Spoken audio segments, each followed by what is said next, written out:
Ya memang Songhorek ini kan melibatkan banyak orang ya. Dengan kekuatan ekonomi yang tadi sudah dijelaskan. Tentu saja itu potensi politiknya gede untuk dikonversi menjadi elektabilitas kan ya. Ya wajar kemudian. Potensi bisnis. Ya mungkin kalau menurut saya Kiai itu kan punya tugas menyampaikan yang menurut mereka benar ya. Betul. Nah itu entah itu diikuti atau tidak itu bukan urusan mereka lagi, asalkan mereka sudah menggugurkan kewajibannya. Kira-kira gitu. Salam teman-teman para pengopi sekalian. Kami dari tim redaksi Tugu Malang punya program baru ya untuk seputar ngobrol-ngobrol lah ya, semi podcast lah kira-kira begitu. Siap. Saya Herlianto A, pemimpin redaksi Tugu Malang bersama Irham Torik. CEO Tugu Media Group teman-teman ya. Nah, kita akan bicarain banyak hal ya nanti ke depan, termasuk hal-hal yang sifatnya kontroversi. Siap. Dan Ini ngobrol aja ya, ngobrol aja.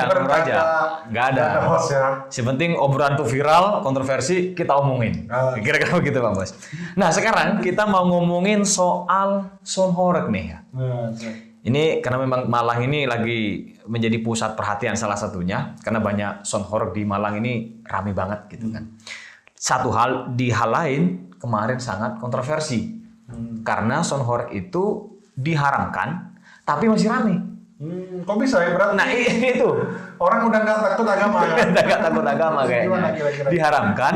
Tapi kalau kita lihat ya bukan hanya di Malang ya, di wilayah-wilayah Jawa Timur kayaknya Songhorek itu masih, bahkan mungkin Agustusan kemarin itu sekalian memperingati hari Agustusan dengan menggunakan Songhorek yang besar sekali gitu kan. Nah itu Herli pernah ini ya jadi juri ya. Itu seru gimana itu? Seru. Merasakan langsung Songhorek itu gimana? Ya sebenarnya memang kerasa getarannya ya. Memang desibelnya kan sangat tinggi itu kan. Nah, kita akan mulai dari Songhorek ini sebetulnya mulai kontroversi setelah ada fatwa haram. Iya kan ya? Dari salah satu ulama di Pasuruan ya. Pesantren Besuk Ya kayak Haji Muhibul Ahmad Ali ya. Melalui satu forum bahasa masailnya karena dianggap ada banyak faktor yang penyebab yang bisa merugikan banyak orang sehingga kemudian diharamkan. Disitulah mungkin kontroversi itu mulai menggelinding sampai banyak aturan-aturan kalau nggak salah ya yang muncul. Tapi ini kan sudah Oktober kan tapi masih ada terus ya Songhorek ini di Malang lah khususnya. Betul. Dan fatwa itu tidak mengurangi lah untuk niat orang, meskipun kalau kata David Stefan, ketua paguyuban Songhorek itu ada beberapa yang cancel tapi nggak banyak. Tetap jalan Kira-kira gitu. Bahkan sampai bulan November ini, ntar lagi November ya, sekarang masih Oktober. Beberapa jadwal Songhorek atau karnaval yang menggunakan Songhorek di Kabupaten Malang itu masih berjalan rutin, bahkan mungkin tiap minggu ada, tiap hari Rabu itu ada gitu. Padahal kalau kita lihat aturannya kan banyak itu ya. Kemarin itu dari Forkopimda Provinsi, ya, Kapolda sama Pangdam Brawijaya kemudian Gubernur Jatim sudah bikin surat edaran sebenarnya kan ya, larangan-larangan. Tapi memang larangan itu tidak menghentikan sebenarnya ya. Hanya pembatasan. Kalau kita lihat misalnya intensitas suaranya cuma berapa? 120 desibel ya kalau bergerak. Tapi itu dipatuhi nggak kira-kira? Nah, persoalannya kita kan pengukurnya di lapangan nggak ada kan, Pak Bos. Jadi orang yang ngecekin, kalau orang lagi main Songhorek nih misalnya, dicek nggak itu desibelnya gitu kan? Bahkan yang kemarin viral itu ada dari mana? Kemarin waktu di jalan itu di Gampingan ya, itu banyak yang OTW Gampingan, itu ada yang dari Banyuwangi, dari Surabaya, dari berbagai daerah, itu katanya besar-besar. Apa itu melanggar aturan nggak kira-kira ya? Nah itu mungkin yang perlu dicek atau perlu dicek ya, terutama ya pihak penyelenggara mungkin perlu patuh juga sih sebenarnya, atau mungkin ya ada aparat yang datang ke sana ya. Karena 120 desibel itu untuk gerak loh ya, bergerak ya, dinamis. Itu aja udah kenceng banget kan ya. Kalau statis misalnya kayak acara rumahan gitu itu hanya 80 desibel aja itu. Itu ketentuan surat edaran dari Jawa Timur lah ya. Artinya sebenarnya nggak dibatasin ya. Selebihnya itu ya nggak boleh minum keras ya, biasa lah ya, normatif lah, kayak nggak boleh ada pornografi dan segala macam. Tapi selebihnya memang Songhorek itu apa ya, satu ekspresi menurut saya sih. Ekspresi warga ya kan ya.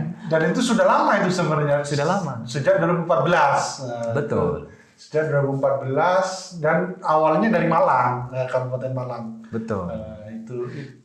Itu gimana menurut secara filsafat? Mas Henry ini kan ahli filsafat. Ya, jadi Schoenhardt itu bisa masuk teori mana atau gimana? Ini pemahaman saya ya. Jadi orang itu kan butuh ekspresi diri ya. Kalau kita baca Abraham Maslow itu kan butuh aktualisasi diri. Nah, ibu-ibu di rumah itu kan jarang dandan cantik lalu kemudian muncul di tempat umum dilihat banyak orang itu kan jarang, ya kan. Hanya pada saat mereka ada karnaval, ada Schoenhardt, mereka datang ke sana dandan cantik tanpa kemudian dibully gitu kan ya.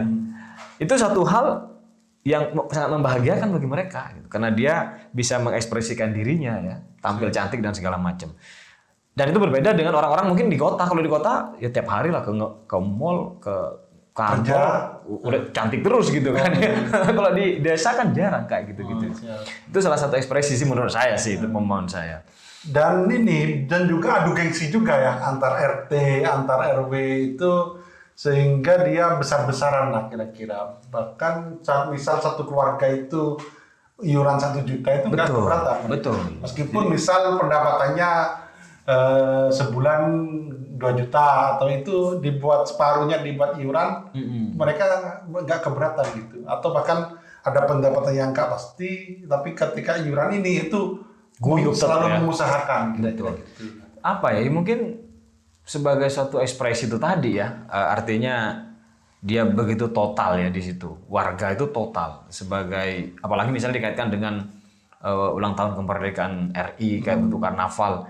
Kalau saya lihat ya, waktu jadi juri kemarin itu kostumnya mereka itu kan banyak ya. Satu RT itu ada yang sampai puluhan orang loh ya. Ada nggak yang nggak pakai Schoenhardt gitu? Nggak ada, semuanya pakai itu. Dan kemudian kostumnya kan seragaman semua, kembar semua. Kostum yang agak mewah ya, apa sih istilahnya? Misalnya dia menampilkan kostum masyarakat Dayak misalnya. Maka dia akan kembar kan dengan model-model yang menurut saya eksklusif sih. Itu saya kira bayarnya jauh lebih besar daripada hadiah yang dia dapatkan gitu kan. Tapi mereka lakukan karena itu sebagai satu bentuk ekspresi itu gitu. Dan Schoenhardt ini juga menjadi fenomena ekonomi juga itu. Betul. Karena sewanya itu 30 sampai 50. Itu per satu ini ya, satu son sama truknya ya. Ya, itu lalu dan dalam itu infonya Mas David itu ketua paguyuban itu ada ratusan lah penyewa Schoenhardt gitu. Ada ratusan dan dalam setahun itu bisa sampai 100 sewa 100 pemesan dan penyewanya ada ratusan juga, sehingga ini ada ekonomi yang berjalan, ada tukang parkir, ada dan sebagainya. Bahkan dari Schoenhardt itu infonya ada desa yang seperti di Pujon, infonya Mas David ya, perlu kita klarifikasi, itu ada yang bisa beli ambulan. Banyaknya. Ya. Lalu ada bisa nyantuni anak yatim. Nah, jadi ada manfaatnya juga sebenarnya Schoenhardt. Meskipun banyak juga yang protes berdasarkan polling di Tugu itu. Oh iya, Tugu pernah ngadakan polling juga itu kita ya. 78% itu nggak setuju Schoenhardt. Ya mungkin pemirsa Tugu mungkin kebanyakan orang kota mungkin ya, atau gimana ya, kurang paham juga. Gitu. Bisa jadi. Atau mungkin dia nggak setujunya karena terlalu kerasnya aja mungkin ya. Tapi aktivitas Schoenhardt-nya mungkin nggak semuanya ditolak kali ya itu kan. Kalau soal parkir itu gimana ya, katanya sampai 20.000, 50.000 itu? Ya itu katanya sih dalam satu event itu bisa dapat 100 jutaan sehingga bisa dibuat kemaslahatan di desa itu gitu. Jadi kayak untuk ambulan dan lain sebagainya. Itu berarti yang ngelola adalah Karang Taruna pemuda desa ya yang ngelola parkir itu ya. 20.000 ya. Ya sebenarnya agak. Tapi kan mungkin sekaligus tiket kali ya itu ya. Enggak bayar tiket lagi kan ya. Parkir itu. Sekarang langsung parkir ya. Ya, di teman-teman pengopi sekalian di Malang itu ada event tahunan yang sangat luar biasa ya, namanya Pesona Gondang Legi ya, yang akan digelar lagi pada tahun depan ya, bulan depan kalau nggak salah ya. 16 November. 16 November ya. Hari Minggu ya kayaknya. Wah itu luar biasa iring-iringannya kalau kita lihat itu. Kemarin yang lami lagi di mana? Gampingan ya. Gampingan. Itu juga mendatangkan banyak pemilik Schoenhardt dari berbagai tempat gitu kan ya. Iya. Oke. Sama ini, mungkin Sonhork itu juga menjadi kekuatan politik juga kalau saya lihat di pilkada kemarin ya. Iya, Nah itu nggak ada yang, bahkan ada beberapa calon itu mengkampanyekan hitam kalau calon yang lain itu akan menolak Sonhork gitu, sehingga calon-calon itu merapat untuk memframing bahwa dia mendukung Sonhork kira-kira gitu. Iya, jadi Khususnya di Kabupaten Malang ya. Kalau di Betul. kota kan jarang ya. Lah kemarin Pak Sanusi sendiri ya, Bupati Malang kan nggak sepenuhnya menolak juga kan. Yang dia tolak itu adalah pornografinya, minuman kerasnya kan. Tapi aktivitas Sonhorknya sendiri kan dia nggak tolak juga ya. Ya memang Sonhork ini kan melibatkan banyak orang ya. Dengan kekuatan ekonomi yang tadi sudah dijelaskan. Tentu saja itu potensi politiknya gede untuk dikonversi menjadi elektabilitas kan ya. Ya wajar kemudian. Potensi bisnis. Potensi bisnis. Sama konten kreator juga mungkin banyak juga yang memilih tema Sonhork ini, mungkin yang fokus di Sonhork mungkin ya. Betul sekali. Jadi sebetulnya posisi Sonhork hari ini sebetulnya kalau kita lihat teman-teman para pengopi tidak sepenuhnya dibatasin ya. Tidak dilarang total. Baik SE yang dikeluarkan oleh Gubernur Jawa Timur maupun kemudian SE dari Bupati Malang itu nggak semuanya dihentikan ya kan, cuma dibatasi intensitas suaranya, aktivitasnya. Artinya ke depan memang masih jalan sebenarnya ya Sonhork ini ke depan. Gitu kan. Nah, menurut kamu ketika fatwa ulama itu tidak diindahkan itu gimana menurut Mas Herli, kira-kira gimana? Iya. Apakah ulama itu perlu berkecil hati atau gimana kira-kira? Ya, sebenarnya kan ulama itu mau membuat semacam antisipasi dari kemungkinan buruk yang akan terjadi ya kan.